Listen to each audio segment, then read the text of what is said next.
This is I from do Claire. trust it, and I can't wait to get it, to be honest. There has been this kind of fear, I guess, that it's been rushed. Mhm. But to allay people's fears, I mean, the mRNA technology we have had, I mean, it's been being developed for years. It's not new. They were trying to do it for SARS. They started developing vaccines with it.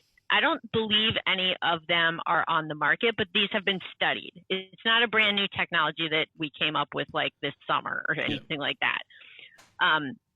So they have been kind of, and that's why we were able to kind of use that and develop this so quickly, because there were mRNA vaccines already in development that could be used to, for other coronaviruses. Yeah. So it's not like they started from a blank slate. There was work already done towards this, before this came. So that's number one. Secondly, the what is perceived to the public as having been rushed. Usually vaccine trials take years and the reason they take so long is really enrollment of subjects and getting interested subjects. So the enrollment phases, like of a phase 3 study, can take really anywhere from 0 to 3 years to enroll the patients. And we took there was so much interest in being part of these trials that the enrollment took not even 1 month to get these people enrolled. So that's significant time savings right there. And the approval, manufacturing, all of that stuff, the sort of more bureaucratic regulatory, that has also been kind of cut from 2 years to down to about 6 months. So what seems like rushed is really a lot of kind of cutting out steps that are usually in the process but with this emergency kind of situation, we've been able to circumvent a lot of that. Now, in the UK, the Pfizer vaccine was actually approved today via the emergency use provisions, which that is another way that things have been sped up. And that's not to say that it's cutting anything out. It's saying that we're looking at the data at its face value right now today in an emergency situation where there's an unmet need, and we're going to continue to monitor. They won't get full approval until they follow up on those patients until the end of the trial, which is 2 years. So the things that seem rushed are actually more just cutting out time or doing things in concurrent time. Mm-hmm.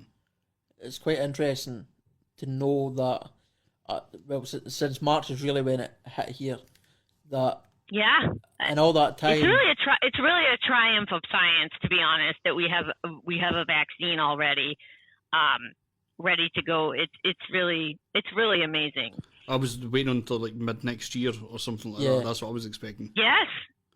I mean, I think that's probably realistically when people like us will get it, probably spring, late spring.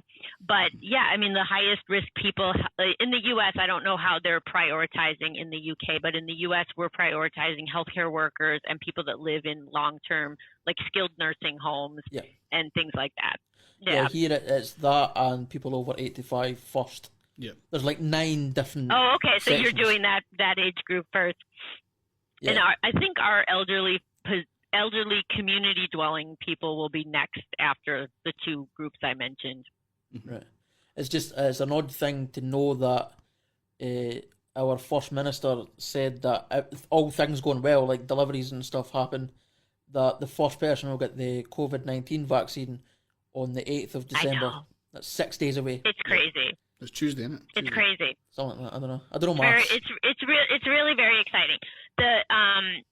The difference between the two, so there's 2 vaccines that are being considered for emergency use authorization in the U.S. I assume it's the same in the U.K. It's the Pfizer vaccine, which you guys got approval for today, and the Moderna vaccine, which is another mRNA vaccine. So the Pfizer vaccine has to be kept at an extremely cold temperature, and they need like a special freezer to keep it in. And so I think Pfizer is, from what I understand, people are already getting those freezers shipped to them to keep in the pharmacies. That needs to be kept at like a -75, which is kind of very inconvenient. So it's not like they can give that vaccine in like a regular chemist, right? Mm-hmm. So it would need to have that special freezer technology. So the Moderna vaccine also needs to be kept in a freezer, but that one needs to be kept at -20°C. So that's less. It's not like a crazy freezer that it needs to be kept in. Does it get injected? Does it get injected at -70? Like while it's -70? I was going to ask that, but I was scared it was a dumb question. It sounds cold.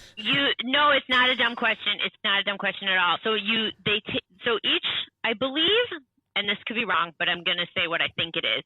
So they're each frozen container contains, I think, 4 doses, and you have to use them all because you can't refreeze them. So I don't believe that you inject it frozen, because you have to, I think it only lasts thawed for a certain amount of time before the mRNA kind of comes apart. That's why it needs to be kept at such a cold temperature. Right. It only stays stable for a certain amount of time thawed. And the Moderna is a little bit more, the mRNA itself is a little bit more stable, so it can stay at a less cold temperature. That's why the storage temperatures are different, I believe. Mm-hmm.